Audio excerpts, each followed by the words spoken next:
My dad introduced my sister as my only daughter while I stood beside him. So I inherited Mom's entire business empire and left them all with nothing. Before we move forward, please show some love by subscribing and share your location in the comments. I love seeing where our family is watching from. The champagne flutes clinked around us as Dad gripped the microphone at Mom's memorial gala. 6 months after burying her, here we stood in the ballroom of the Meridian Hotel, the same venue where she'd hosted charity events for 20 years. I wore her favorite emerald dress. Dad wore his new girlfriend. I want to thank everyone for supporting my daughter during this difficult time, Dad said, his arms sliding around Sienna's waist. My half-sister. The one who showed up 3 years ago when Dad's affair became a second family. Sienna has been my rock. I stood 2 feet away from him. 2 feet. Close enough to smell his cologne, the one Mom bought him every Christmas. Close enough to see the faces in the crowd shift uncomfortably, eyes darting between us. My mother's business partners, her friends, her legacy watching as I became invisible. Dad. My voice cracked. He didn't even glance over. Sienna will be taking over some of Janelle's roles in the community foundation. She's got a real head for business, unlike... He stopped himself, but the damage detonated in my chest. Unlike me. Unlike Amelia, his legitimate daughter who'd spent every summer since age 12 learning Mom's real estate empire from the ground up. Unlike the girl who'd held his wife's hand as cancer stole her breath. My Aunt Marlene grabbed my elbow. Baby, let's get some air. But I couldn't move. Because Dad was still talking, introducing Sienna to Mom's best friend Patricia, to Mayor Bronson, to everyone who mattered. Erasing me like I was a typo in his story. That's when I remembered.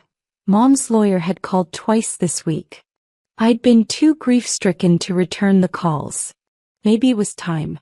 Sebastian Melton's office smelled like leather and old money. He'd been Mom's attorney for 30 years, a sharp-eyed man who never missed details. The mahogany desk between us held a sealed envelope with my name in Mom's handwriting. Your mother updated her will 4 months before she passed, Sebastian said, sliding the envelope toward me. She was very specific about the timing of this reading. She wanted you to have space to grieve first. My hands trembled as I opened it. Mom's voice echoed through her words. My dearest Amelia, if you're reading this, I'm gone, and I already know what your father has done. The room tilted. He knew. I've watched him distance himself from you since Sienna appeared. I've seen him rewrite our history, making room for his mistakes by erasing you. I won't let him erase what we built together. Sebastian cleared his throat. Your mother left you everything. The entire Bradford Real Estate Holdings portfolio. All 47 properties, the commercial developments, the investment accounts. Approximately $82 million in total assets. Everything. The word barely escaped. Your father was listed as a beneficiary in her previous will. She removed him entirely in this update. He gets nothing except his own income. Sebastian leaned forward. There's more. She also left detailed documentation of asset commingling, properties your father claimed were his purchases that were actually funded by her money. You now own his penthouse, the lake house, and the Corvette. I thought of Dad's face at the gala. His arm around Sienna. His erasure of me in front of 200 people. Does he know? Not yet. Per your mother's instructions, we delayed the reading until you were ready. Sebastian's expression softened. She also left you a letter. Private. I'll step out. Alone, I unfolded the second page. Baby girl, I know you're hurt. I know you feel invisible. But you were never invisible to me. You are my greatest achievement, not the buildings or the money. Make them see you now. Make them all see you. Mom. I sat in my car outside Sebastian's office for 20 minutes before dialing. Dad answered on the third ring, irritation already in his voice. Emilia, I'm in a meeting. With who? Sienna. The bitterness surprised even me.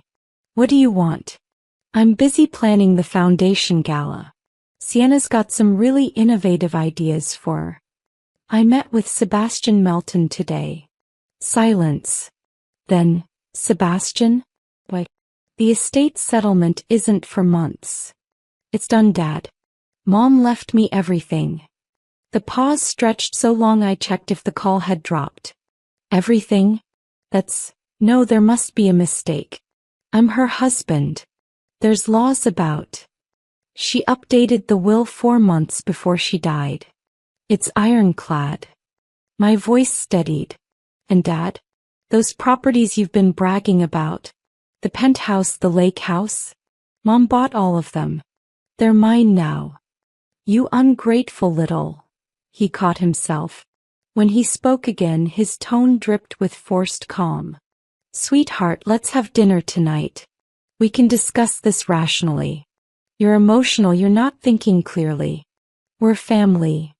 Like I was family at the memorial. When you introduced Sienna as your only daughter. I never said. You put your arm around her. You talked about your daughter being your rock. I was standing right there, Dad. Right there. My voice cracked. Everyone saw you erase me. Don't be dramatic. You're always so sensitive, just like. He stopped. Just like Mom. He exhaled. Fine. You want to play hardball? Sebastian tell you about the foundation? I'm chairman. That's not going anywhere. I smiled, bitter and cold. Actually, Sebastian said Mom set up the foundation's funding structure. Guess who controls the purse strings now? The line went dead. Dad called a family meeting at the lake house. My lake house now. The next evening. I arrived early, keys from Sebastian jingling in my pocket. The housekeeper, Rosa, opened the door and immediately pulled me into a hug. Miss Emilia, your mama would be so proud, she whispered. He's been insufferable since he heard. Inside, Dad paced the living room while Sienna perched on the couch, scrolling her phone. At 23, she was 4 years younger than me, all Instagram perfect hair and calculated innocence. Dad's girlfriend Vanessa lurked by the window.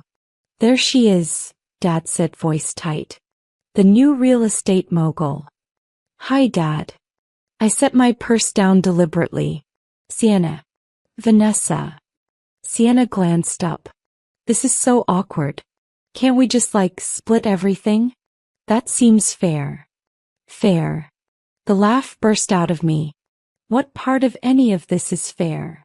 Dad stepped forward. Emilia, your mother wasn't thinking clearly at the end. The cancer, the medication, we can contest this. Any judge would see. See what? That she deliberately wrote you out? That she documented every purchase you claimed as yours. I pulled out my phone, showing the detailed spreadsheet Sebastian had provided. She kept receipts, Dad. 23 years of receipts. Vanessa spoke up. This is exactly what I was worried about. She always spoiled you, made you think you were entitled to. Shut up. The words came out ice cold. You don't get to talk about my mother in her house. It's not her house anymore, Dad said. And it's not yours either. Not really. You didn't earn any of this. Neither did you. His face reddened. I worked side by side with Janelle for. You worked in marketing for her company. She built the empire. She made the deals. I stood straighter. And I was there for every late night, every site visit, every negotiation. Where were you? Oh right, building a second family. Sienna finally looked uncomfortable. I didn't ask for any of this. You took it anyway. That night I couldn't sleep. I sat in Mom's home office. My office now, surrounded by her files. Sebastian had provided everything, but I needed to see it myself. Each folder told a story. 2009. Dad took credit for the Riverside Plaza deal. Mom's notes showed she'd negotiated for 11 months while Dad was traveling for business. Phone records showed calls to Vanessa's number starting that same year. 2013. Dad announced he'd gifted me the BMW for my 21st birthday. The purchase order showed Mom's account, her signature. Dad had just wrapped it and taken the credit. 2015. The lake house. Dad told everyone he'd made a killing in tech stocks. Mom's records showed she'd liquidated bonds our grandmother left her. Dad had contributed nothing. 2018. Sienna appeared. Mom's journal entries started then, neat handwriting that grew shakier near the end. He brought his daughter to our anniversary dinner. Just showed up with her like she was already family. Amelia's face, I'll never forget the look. I failed her by staying. But the next entry. No. I won't fail her in death. Robert wants to rewrite history, make himself the empire builder? Let him try to do it with nothing. I found the photographs next. Mom had documented everything. Dad at dinner with Vanessa while supposedly at conferences, bank transfers to accounts Mom wasn't supposed to know about, emails discussing moving Sienna into the company when the time was right. My phone buzzed. Dad, we need to talk about the foundation board meeting Monday. Don't do anything stupid. I texted back, see you there. Then I called Sebastian. I want a full audit of every financial transaction Dad made using company resources. And Sebastian?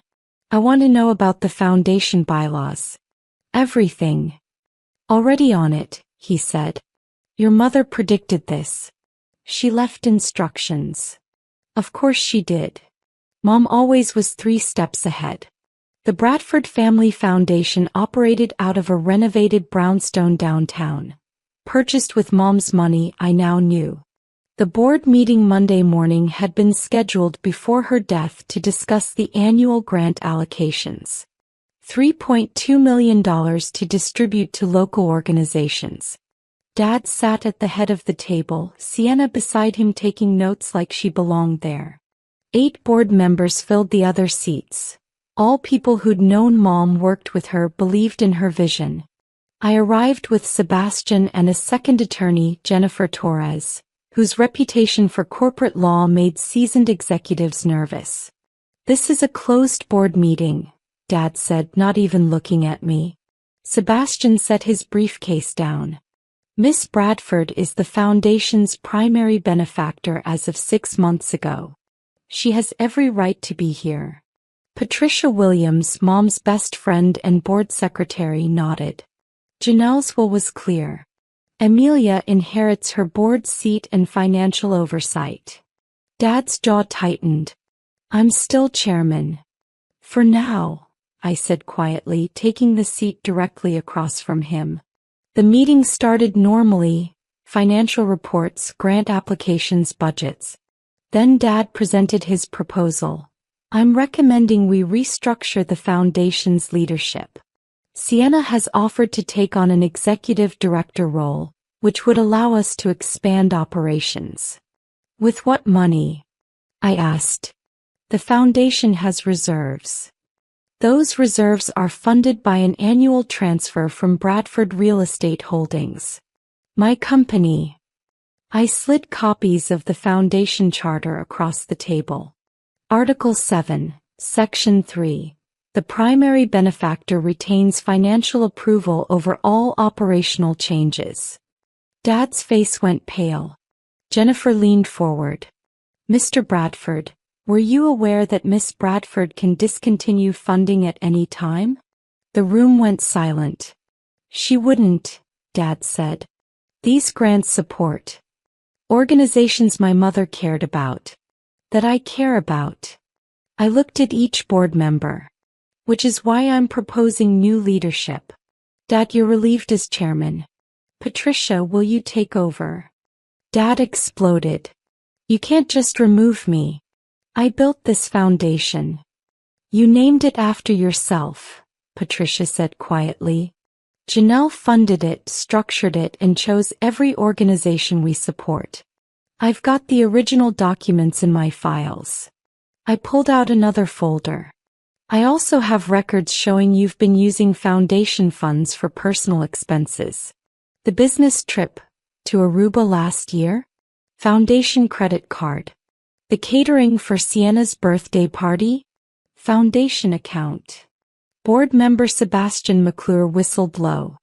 That's embezzlement. It's a misunderstanding, Dad stammered. Those expenses were documented in detail by my mother before she died. She was building a case. I looked at him directly. She knew everything, Dad. She just wanted me to be strong enough to handle it. Sienna stood abruptly. I don't want any part of this. I didn't know about the money stuff. But you knew about me, I said. At the memorial. You let him introduce you as his only daughter. He said you two weren't close. That you drifted apart. Her voice trembled. I thought. You thought what? That I didn't exist? That my mother's death was your opportunity? The words came out sharper than I intended, but I couldn't stop them. You're wearing her bracelet. The one with the sapphires. Sienna looked down at her wrist, face draining of color. Dad gave it to me. He said it was his to give. It was a gift from my grandmother to my mother on her wedding day. It's in her will, left specifically to me. I held out my hand. Take it off. Amelia, don't be petty, Dad said. Petty? Petty. My voice rose. You gave my mother's jewelry to your mistress's daughter and you're calling me petty? The room held its collective breath. Sienna unclasped the bracelet with shaking hands and set it on the table between us. I'm sorry, she whispered. I didn't know.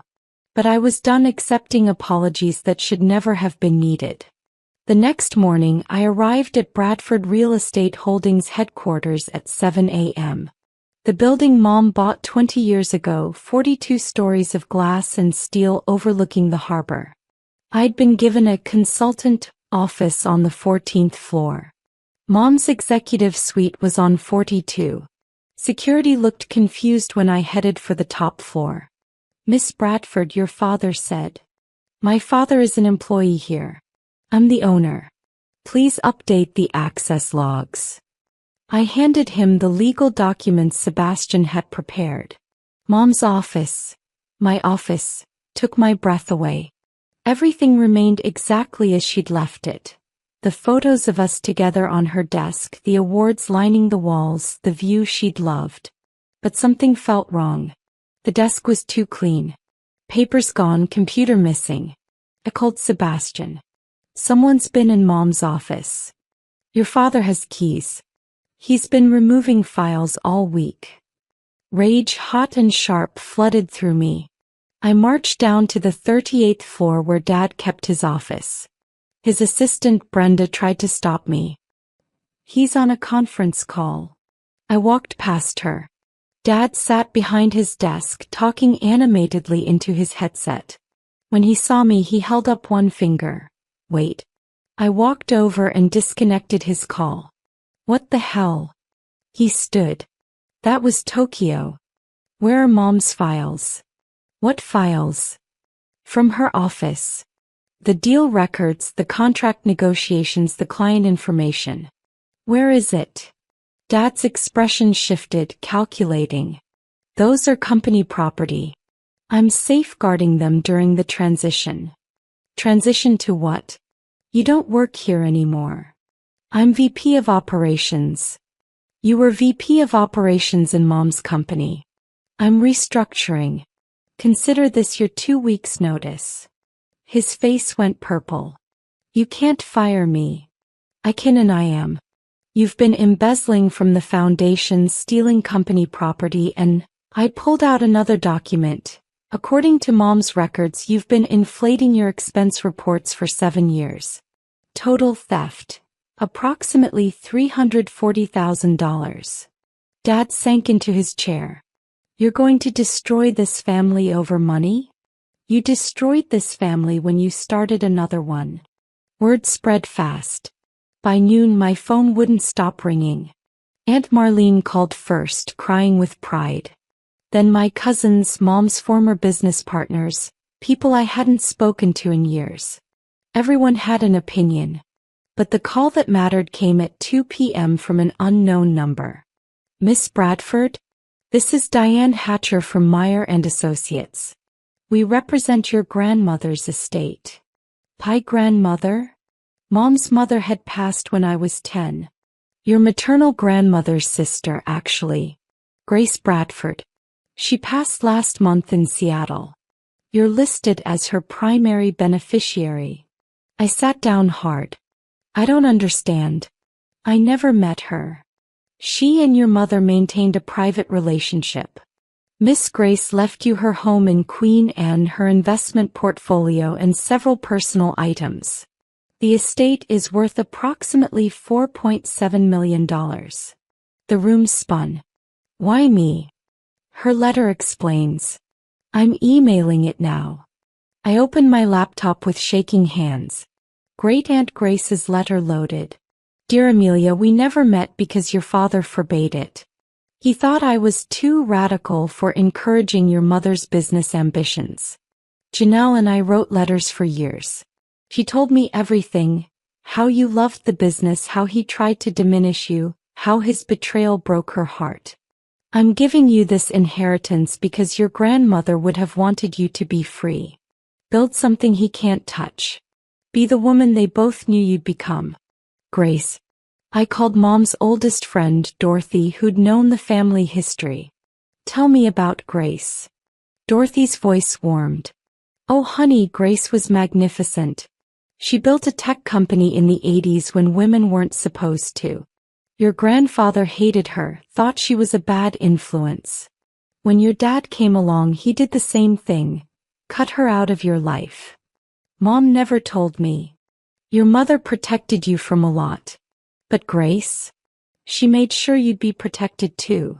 That evening I stood in Mom's office. My office, looking at the city lights. 2 inheritances.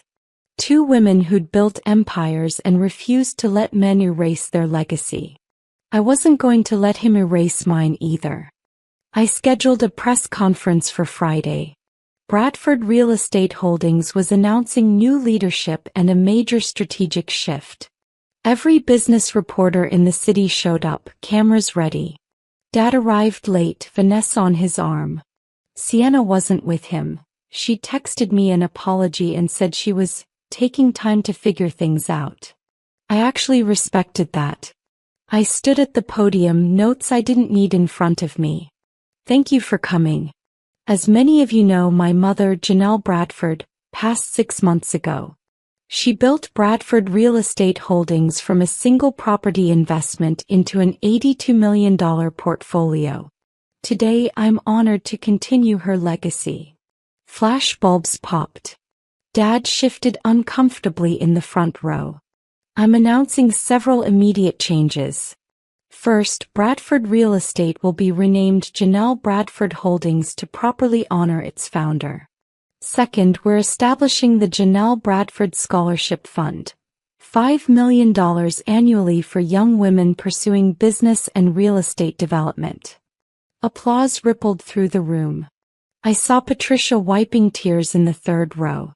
Third, I'm announcing that my father, Robert Bradford, is no longer with the company. We thank him for his years of service in marketing and operations. Dad stood up. This is a hostile takeover by a child who doesn't understand business. The room went silent. A reporter's camera swung toward him. My mother understood business perfectly, I said calmly. She understood it well enough to document every financial irregularity, every misappropriated fund, every lie. Should I continue, Dad? Or would you prefer to exit quietly? He looked around at the cameras, the reporters, the business leaders who'd respected Mom. Then he grabbed Vanessa's hand and walked out. I finished the press conference professionally, answered questions about our development pipeline, discussed market strategy. But inside I was shaking. Not from fear. From freedom. Dad hired a lawyer, threatened to sue for his share of the business. His attorney, Gerald Price, was expensive and aggressive. We met in Sebastian's conference room, neutral ground, professional setting. My client was married to Janelle Bradford for 25 years, Price began. He's entitled to marital assets regardless of what the will says. Sebastian didn't blink. Your client signed a post-nuptial agreement 17 years ago acknowledging all business assets as Mrs. Bradford's separate property. We have it notarized and filed. Dad's face went pale. That agreement was signed after you were caught having your first affair, I said quietly. Mom told me about it last year. She gave you a choice. Sign the agreement or divorce. You signed. Price shuffled papers. There's still the matter of the foundation, the house. The house is in my name, I said. Has been since I turned 18. Mom gifted it to me, paid the taxes, everything legal. The foundation is funded by my company, which makes me the controlling party. Dad's chairman position was honorary. This is financial abuse, Dad said desperately. She's punishing me for moving on with my life. Moving on. The words exploded out of me.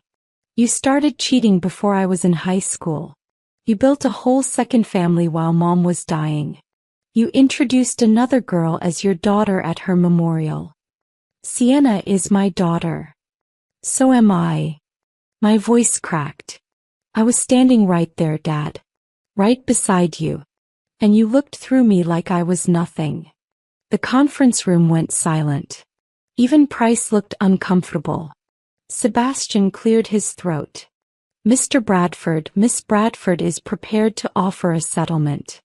$50,000, the Corvette, and a release from any foundation liability for the misappropriated funds. If you sign away all claims to the estate and resign quietly. $50,000? Dad laughed bitterly. Out of $82 million? $50,000 more than Mom wanted you to have, I said. Take it, Dad. It's more than you deserve. He stared at me, this man who'd read me bedtime stories and taught me to ride a bike, who'd also erased me for a newer family. You've become hard, he said finally. I've become strong. There's a difference. 3 months later, I stood in the newly renovated Bradford, now Janelle Bradford Holdings, lobby watching the dedication ceremony. Mom's portrait hung in the atrium, 8 feet tall, her smile captured in that moment of triumph when she'd closed the Riverside Plaza deal. She'd love this, Aunt Marlene said beside me. All of it. The scholarship fund had received 847 applications. We'd award 25 full-ride scholarships this year. The foundation, under Patricia's leadership, had increased grant funding by 30%. The business itself was thriving, 3 new acquisitions in the pipeline, including a historic renovation project Mom had dreamed about for years. Dad had signed the settlement. He and Vanessa moved to Florida, where he apparently started a consulting business that promptly failed. I heard through family gossip that Sienna had gone back to school, switched her major to nursing. She'd sent me a letter. Amelia, I know I can't fix what happened. I was young and stupid and I believed Dad's version of everything. Your mom was incredible. I looked her up, read everything. I understand now what I took from you just by existing in that space. I'm sorry. I don't expect forgiveness, but I wanted you to know I see it now. Sienna. I hadn't responded yet. Maybe someday. Patricia touched my shoulder. The reporters are ready. The press conference was about the business expansion, but someone asked about my father. We've moved forward separately, I said carefully. Sometimes family means choosing people who choose you back. That night I sat in Great-Aunt Grace's Seattle house, which I'd kept instead of selling. Her letters to Mom filled 3 boxes, a chronicle of 2 women refusing to be diminished. The last letter, dated 2 weeks before Grace died, was addressed to me. Amelia, if Janelle did her job right, you're reading this as a free woman. Never apologize for taking up space. Never shrink to make small men comfortable. Build empires. Your mother did. I did. Now it's your turn. Grace. I was 32 years old, owned 2 multi-million-dollar companies, and had finally stepped out of everyone's shadow into my own light. I was done being invisible. 1 year after Mom's death, I hosted the annual Janelle Bradford Memorial Gala. Same hotel, same ballroom, completely different energy. The room glowed with success stories. Scholarship recipients, foundation grant winners, women building businesses with resources Mom and I had made possible. I wore the emerald dress again, Mom's sapphire bracelet on my wrist, Great Aunt Grace's watch on the other. Armor made of love. Miss Bradford. A young woman approached, nervous and bright-eyed. I'm Tamara Johnson. I got one of your scholarships. I just wanted to say, her voice caught. My dad told me I couldn't major in business, that I should be a teacher or a nurse. Something safe. Your program changed my life. I gripped her hand. Make him watch you succeed. He grinned. Already am. Patricia found me later, champagne in hand. Your mother would be so proud. Not just of the business, of who you've become. I'm still angry sometimes, I admitted. About Dad, about all of it. Anger isn't always bad. Sometimes it's fuel. She clinked her glass against mine. You turned yours into something beautiful. I took the microphone at 9, looking out at 300 faces. Some I knew, many I didn't. All connected by Mom's vision, now expanded by my determination. Thank you for being here to honor Janelle Bradford. My mother taught me that legacy isn't what you leave behind, it's what you build forward. This past year I've learned she was right about everything. About business, about strength, about refusing to be erased. I paused, finding the words. Someone tried to make me invisible once. Tried to replace me while I stood there watching. But you can't erase someone who refuses to disappear. You can't diminish someone who knows their worth. My mother knew hers. She made sure I knew mine. The applause built slowly, then thundered. I saw tears, nods, recognition in eyes that had felt the same dismissal, the same erasure. So here's to the women who built empires. The ones who documented everything, who planned ahead, who refused to let their stories be rewritten. Here's to my mom, my great aunt, and every woman who ever said, I will not be forgotten. I raised my glass. And here's to us, the daughters who inherited not just their wealth but their fire. The room rose as one, glasses high, voices strong. Later, alone in my office, I opened Mom's final letter. The one Sebastian said to read when you're ready. Baby girl, if you're reading this, you won. Not just the money, you won yourself back. I watched your father try to diminish you for years, and I watched you shine anyway. That's who you are. That's who you've always been. I'm not sorry I gave you everything. You earned it by being you, brilliant, strong, capable, mine. Build something so magnificent that no one will ever be able to pretend you weren't there. I love you forever. Mom. I pressed the letter to my chest and let myself cry. For her, for lost time, for the dad I'd once had before he chose easier daughters.